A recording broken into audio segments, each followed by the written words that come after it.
Hello everyone, कैसे हैं आप सब। एक बार पुनः से कोचिंग क्लासेस पर स्वागत है। कल है एग्जाम बच्चों और सुपर फास्ट रिवीजन हम लगातार करा रहे हैं। चलिए आज का पहला प्रश्न है, अध्यारोपण का सिद्धांत है, तरंगों का अध्यारोपण सिद्धांत पूछा गया। ठीक है, देखिए बच्चों, सबसे पहले मैं बात करता हूं। जैसे मान लीजिए यहाँ पर एक बिंदु है, इसमें कई सारे तरंग चलती हैं। यहाँ पर देखिए, और कई तरंग एक साथ पहुंचती है, कई तरंग एक साथ पहुंचती है। इसका विस्थापन y1, इसका विस्थापन y2, तीसरा तरंग और है जिसका विस्थापन y3। तो परिणामी जो यहाँ पर विस्थापन निकल कर आएगा उस सभी के विस्थापन के सदिश योग के बराबर होगा। यही आपका अध्यारोपण का सिद्धांत है कि जब दो या दो से अधिक तरंगे किसी माध्यम में एक बिंदु पर एक साथ पहुंचती है, एक साथ पहुंच गए उस बिंदु पर, तो इनका जो परिणामी विस्थापन होगा इनके अलग अलग विस्थापन के योग के बराबर होगा। जैसे मान लीजिए n तरंगे किसी बिंदु पर पहुंचते हैं जिनका विस्थापन y1, y2, y3 है, तो टोटल विस्थापन इनके विस्थापन के योग के बराबर होगा। सिंपल है। दूसरा प्रश्न, इसको भी तैयार करना है। साबुन का बुलबुला रंगीन दिखाई पड़ता है, क्यों, क्या कारण है। देखिए, जब सूर्य का प्रकाश पतली फिल्म पर आपतित होती है, मतलब साबुन के बुलबुले पर, तो कुछ भाग फिल्म के ऊपर पृष्ठ से परावर्तित हो जाता है, शेष भाग उसके अंदर प्रवेश करके निचले पृष्ठ पर परावर्तित होती है।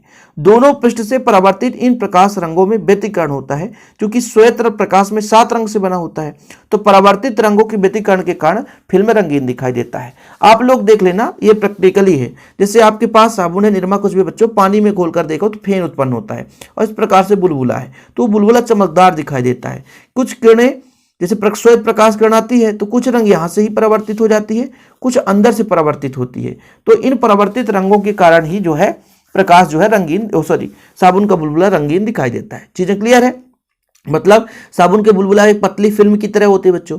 प्रकाश किरणें आई, उस पर 2 पृष्ठ है, एक बाहर वाला एक अंदर वाला, तो कुछ बाहर से ही परावर्तित कुछ रंग हो गया और कुछ अंदर से, तो जो रंग परावर्तित होता है वही हमें दिखाई देता है। ठीक, चलिए आगे चलते हैं बच्चों। ये प्रश्न पूछा जाता है, कला संबद्ध स्रोत किसे कहते हैं, इनकी 2 विशेषताएं। वेरी वेरी वेरी इंपॉर्टेंट है, ध्यान रखना।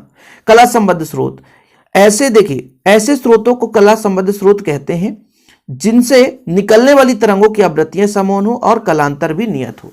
मतलब 2 स्रोत कला संबद्ध स्रोत तभी हो सकते हैं जब वहां से निकलने वाली जो तरंग होती है उनकी आवृत्ति समान होनी चाहिए और कलांतर भी शून्य हो। शर्त भी वही चीज है, दोनों की आवृत्तियां बराबर हो, कलांतर भी शून्य हो। तो दोनों एक साथ आपका तैयार हो गया ना, शर्त भी। और यहां पर देखिए, जैसे चूंकि इसका परिभाषा भी वही है कि ऐसे स्रोतों को कला संबद्ध स्रोत कहते हैं जिनसे निकलने वाली तरंगों की आवृत्तियां समान होती है और कलांतर भी नियत हो।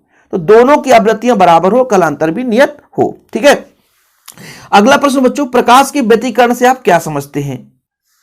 और वही प्रश्न यहां पर भी है, प्रकाश के व्यतिकरण से आप क्या समझते हैं और व्यतिकरण की शर्तें लिखिए। ठीक है, तो दोनों प्रश्न सेम है बच्चों। यहां पर थोड़ा सा देखिए, व्यतिकरण का मतलब क्या है, जब 2 या 2 से प्रकाश तरंगे किसी माध्यम में एक ही दिशा में गमन करती हैं तो उनके अध्यारोपण के फलस्वरूप प्रकाश की तीव्रता में परिवर्तन हो जाता है। यह घटना जो है प्रकाश का व्यतिकरण कहलाता है।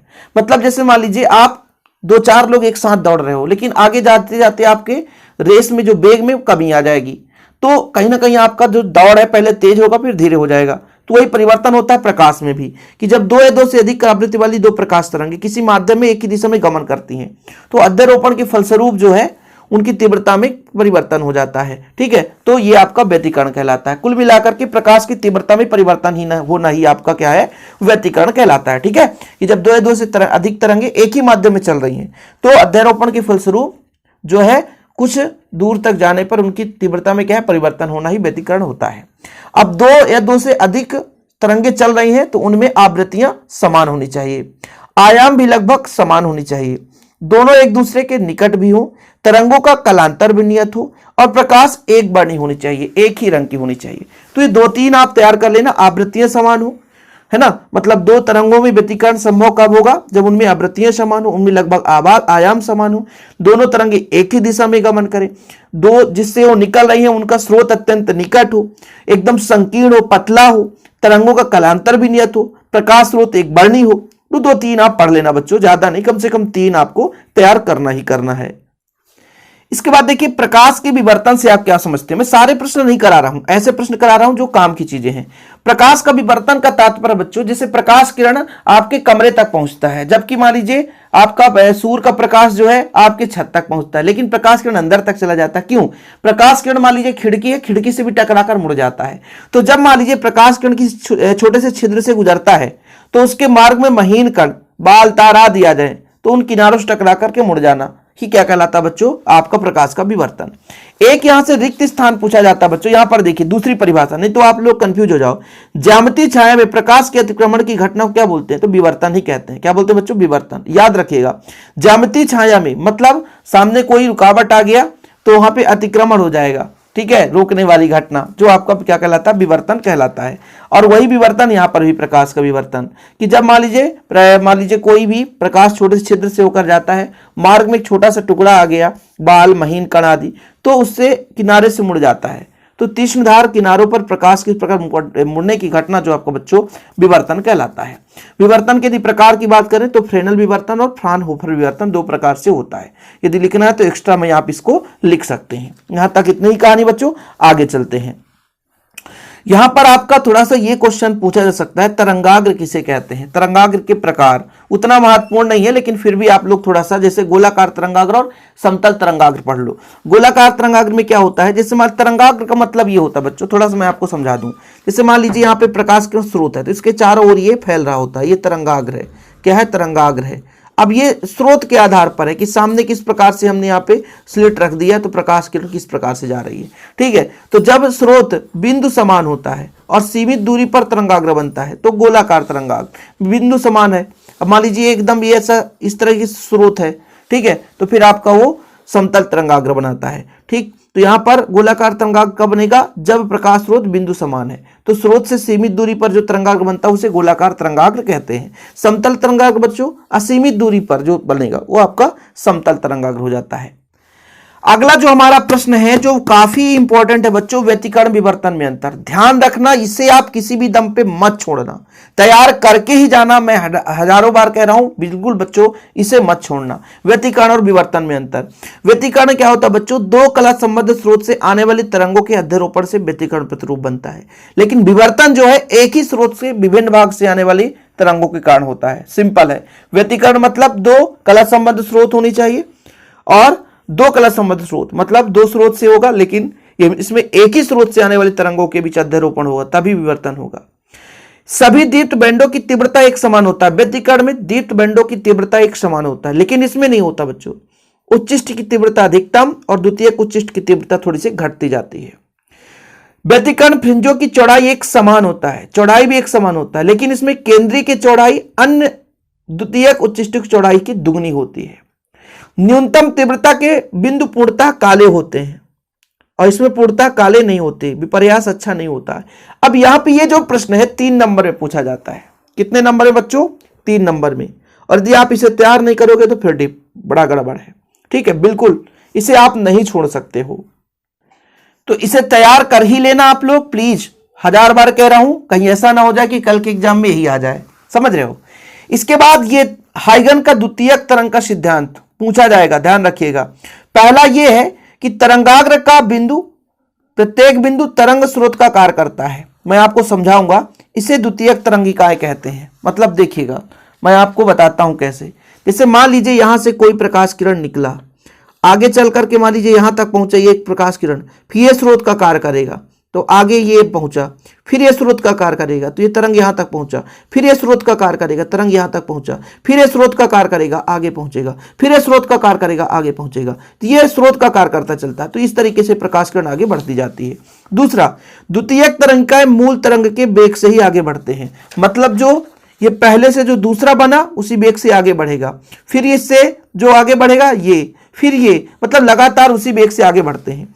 किसी भी क्षण इन तरंगिकाओं पर बाएं ओर खींचा गया अनुबलोप उस क्षण पर नए तरंगाग्र के स्थिति को प्रदर्शित करता है। कुल मिलाकर के मान लीजिए यहां पर हम खींच देंगे तो उसी क्षण एक नए अनुबलोप का निर्माण होगा और ये क्रम चलता जाएगा।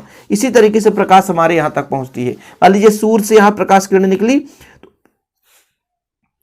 और निकलने के फलस्वरूप ये लगातार आगे बढ़ती रहती है। हालांकि इसका वेग बहुत तीव्र होता है, इसलिए इसको समझना जरूरी था, ठीक है। तो ये 3 सिद्धांत है बच्चों, बाकी इसमें बहुत लंबा चौड़ा समझाया है। इस पर आप एक सेपरेट वीडियो हमारा बना हुआ है, आप लोग सर्च कर लेना यदि यूट्यूब पे, तो आपको मिल जाएगा हाइगन का तरंग सिद्धांत, ठीक है। बाकी बच्चों तरंगाग्र आपको बता ही दिया मैंने कि जब प्रकाश स्रोत से प्रकाश तरंगे निकलती है, माध्यम किसी क्षण पर विशेष पर रहकर वह समान कला में हो तो तरंगाग्र कहलाती है। मतलब यहां से प्रकाश किरण निकली आगे बढ़ती जाती है तो तरंगाग्र होता है। जब बिंदु आकार का होगा बच्चों तो आपका गोलीय तरंगाग्र बनता है, और जब स्रोत रेखाकार होता है तो आपका बेलनाकार तरंगाग्र बनता है। ठीक है, तो तरंगाग्र से क्वेश्चन बन सकता है कि जब किसी प्रकाश स्रोत से प्रकाश तरंगे निकलती है, यानी प्रकाश तरंग निकलती है, तो माध्यम में किसी क्षण विशेष पर वह सतह के जिस पर सभी समान कला में होते हैं तरंगाग्र कहलाती है।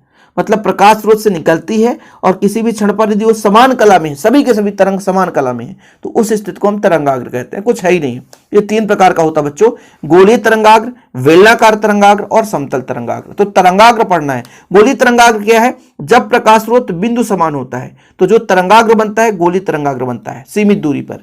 और बेलनाकार तरंगाग्र बच्चों, बेलनाकार ये आपका तरंगाग्र जब प्रकाश स्रोत रेखाकार हो, ऐसे ट्यूबलाइट के जैसे, तो सीमित दूरी पर जो तरंगाग्र होगा बेलनाकार होगा। समतल कब होता बच्चों? जब स्रोत चाहे बिंदुवत हो या सरल रेखावत हो, अनंत दूरी पर यदि तरंगाग्र बन रहा तो आपका वो क्या कहलाता है? समतल तरंगाग्र। मतलब बिंदु आकार का स्रोत हो और सीमित दूरी पर बनेगा तो गोलाकार तरंगाग्र। बेलनाकार क्या होगा बच्चों? जब प्रकाश स्रोत आपका सरल रेखा पर हो तो सीमित दूरी पर जो तरंगाग्र बनेगा बेलनाकार बनेगा। लेकिन वहीं पे जब मान लीजिए स्रोत कैसा भी हो लेकिन अनंत दूरी पर चलेंगे तो वो समतल बन जाएगा। बाकी प्रकाश का विकिरण किसे कहते हैं, आवश्यक शर्तें, ये तो आपसे बन ही जाएगा। बिल्कुल आप लोग इसको मत छोड़ना बच्चों, ठीक है। बाकी इस चैप्टर का ये महत्वपूर्ण जितना था मैंने करा दिया।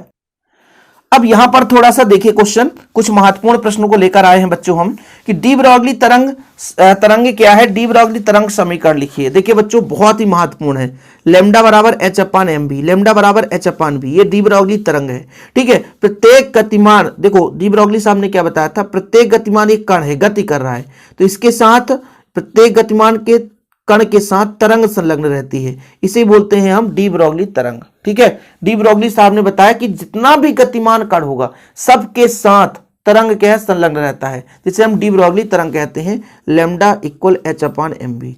ठीक है बच्चों, ये आपका होता है सूत्र। इसके बाद अगला प्रश्न है द्रव्य तरंग की विशेषताएं बताओ।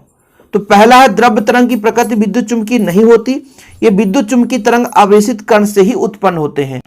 2 विशेषताएं। दूसरा है द्रव्य तरंग का तरंगदैर्घ्य कण की प्रकृति या आवेश से स्वतंत्र होता है। मतलब द्रव्य तरंग जो होता है वो कण की प्रकृति या आवेश से स्वतंत्र रहता है, आवेश की समान से गुण नहीं होती है, सबसे बड़ी बात। ठीक है, क्योंकि द्रव्य तरंग बच्चों विद्युत चुम्बकीय तरंग से मतलब प्रभावित नहीं होती है, आवेश से प्रभावित नहीं होती है, इसलिए कहते हैं विद्युत चुम्बकीय तरंगे नहीं है। तो 2 गुण आप देख लेना। विकिरण की द्वितीय प्रकृति क्या है?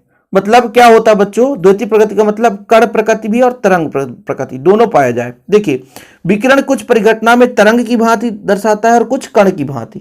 मतलब किसी विकिरण में कण का भी व्यवहार हो और तरंग का भी व्यवहार हो तो वो आपका कहलाता है बच्चों आपका विकिरण की द्वितीय प्रकृति। इसके बाद ये प्रश्न तैयार करना है निरोधी विभव। निरोधी विभव बच्चों काफी महत्वपूर्ण है। एनोड का वह ऋणात्मक विभव जिस पर प्रकाश विद्युत धारा का मान शून्य हो जाता है संतप्त या निरोधी विभव कहलाता है। बहुत महत्वपूर्ण है। एनोड का वह ऋणात्मक विभव जिस पर प्रकाश विद्युत धारा का मान शून्य हो जाता है वो आपका स्तब्ध या निरोधी विभव कहलाता है। तैयार कर ही लेना बच्चों, ठीक है। इसके बाद यदि हम आपसे थोड़ा बहुत क्वेश्चन पूछ दे कि कारफलन किसे कहते हैं? किसी धातु के सतह से इलेक्ट्रॉन निकालना है बच्चों, ये हमारा धातु का सतह है, ठीक है। इस धातु के सतह से इलेक्ट्रॉन निकालना है तो जितनी ऊर्जा लगती है इससे इलेक्ट्रॉन निकालने के लिए, मतलब टोटल किसी धातु से है ना किसी इलेक्ट्रॉन को निकालना है तो उस निकालने के लिए कितना मतलब ऊर्जा लगता है वो आपका धातु का कार्यफलन, मतलब कार्य को संपन्न कराने के लिए कितनी जरूरत पड़ेगी एनर्जी, तो कार्य का फल मिलेगा तो आपका कहलाएगा कार्यफलन। क्या बच्चों? कार्यफलन। तापानिक उत्सर्जन से आप क्या समझते हो? जब किसी धातु पदार्थ को गर्म करते हैं, जैसे मोमबत्ती के माध्यम से गर्म करेंगे तो यहां से इलेक्ट्रॉन निकल करके गति करने लग जाएगा, तो यह प्रक्रिया बच्चों कहलाता है आपका तापानिक उत्सर्जन। ताप देंगे, क्या करेंगे? ताप देंगे।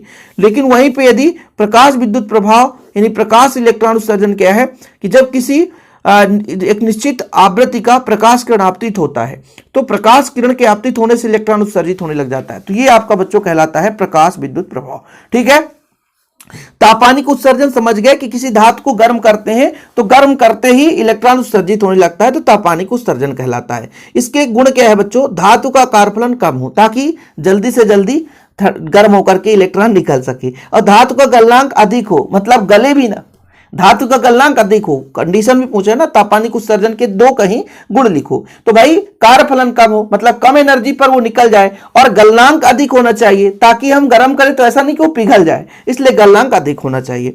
अगला प्रश्न बच्चों, देहली आवृत्ति। एक ऐसी आवृत्ति जैसे मान लीजिए हमने कहा कि किसी धातु की सतह पर प्रकाश किरण आ रही है, किसी धातु की सतह पर प्रकाश किरण आ रही है और टकराई तो इससे एनर्जी मिला, इलेक्ट्रॉन निकल चला, तो एक निश्चित आवृत्ति, जिस आवृत्ति से इलेक्ट्रॉन उत्सर्जित होगा, यदि उससे कम आवृत्ति हो जाए तो इलेक्ट्रॉन उत्सर्जित नहीं हो पाएगा, है ना। यानी किसी प्रकाश की न्यूनतम आवृत्ति जिससे कम होने पर इलेक्ट्रॉन उत्सर्जित ना हो, वो आपकी देहली आवृत्ति कहलाती है। देखो, देहली आवृत्ति वह न्यूनतम आवृत्ति है जिससे कम आवृत्ति के प्रकाश से धातु के प्रकाश इलेक्ट्रॉन उत्सर्जित नहीं हो सकते, चाहे प्रकाश की तीव्रता कितनी भी हो, है ना। मतलब तीव्रता से मतलब नहीं, एक निश्चित आवृत्ति होनी चाहिए।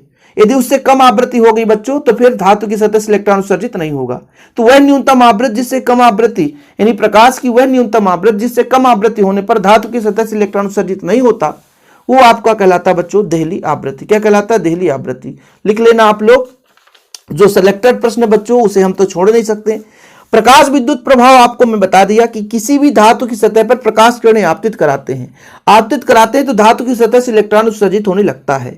यह घटना आपका प्रकाश विद्युत प्रभाव कहलाता है। और प्रकाश विद्युत प्रभाव का जो भाई यहाँ पे 4 नियम व्याख्या आइंस्टीन के आधार पर, इसे भी आप छोड़ नहीं सकते। ठीक है, पहला नंबर यह था कि यदि निश्चित आवृत्ति वाले आपतित प्रकाश की तीव्रता बढ़ाई जाए तो धातु की सतह प्रति सेकेंड फोटॉन की संख्या बढ़ेगी, ऊर्जा बढ़ेगा और इलेक्ट्रॉन की संख्या बढ़ जाएगी। कहने का मतलब जितनी ज्यादा तीव्रता होगी आवृत्ति वाले, एक निश्चित आवृत्ति होनी चाहिए और तीव्रता बढ़ाएंगे तो उतना ही ज्यादा इलेक्ट्रॉन उत्सर्जित होने लगेगा।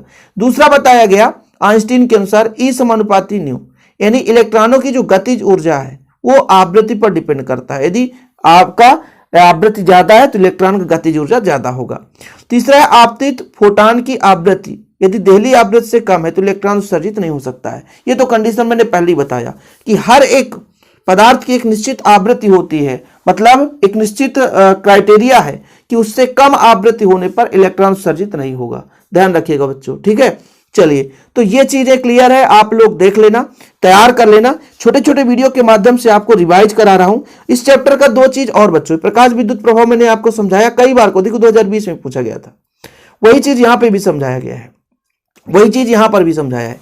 तो इसके 2 प्रश्न और आपको तैयार करना है। एक तो आपका आइंस्टीन समीकरण, इस वीडियो के बाद आप लोग आइंस्टीन पढ़ लेना और डी ब्रॉगली पढ़ लेना, तो यहां से आपका देखिए बहुत सारा क्वेश्चन फंस जाएगा। डी ब्रॉगली 2 चीज आप पढ़ लेना, छोटे छोटे वीडियो के माध्यम से आपको दे रहा हूं, बिल्कुल 2-4 मिनट का काम रहता है बच्चों, ठीक है। बाकी ऐसे रिवीजन और करना है तो बताना आप लोग कि हाँ सर सुपर फास्ट रिवीजन कराइए, तो आप लोगों के लिए रिवीजन कराने के लिए तैयार रहूंगा। फिलहाल आज के लिए इतना ही। जय हिंद, वंदे मातरम।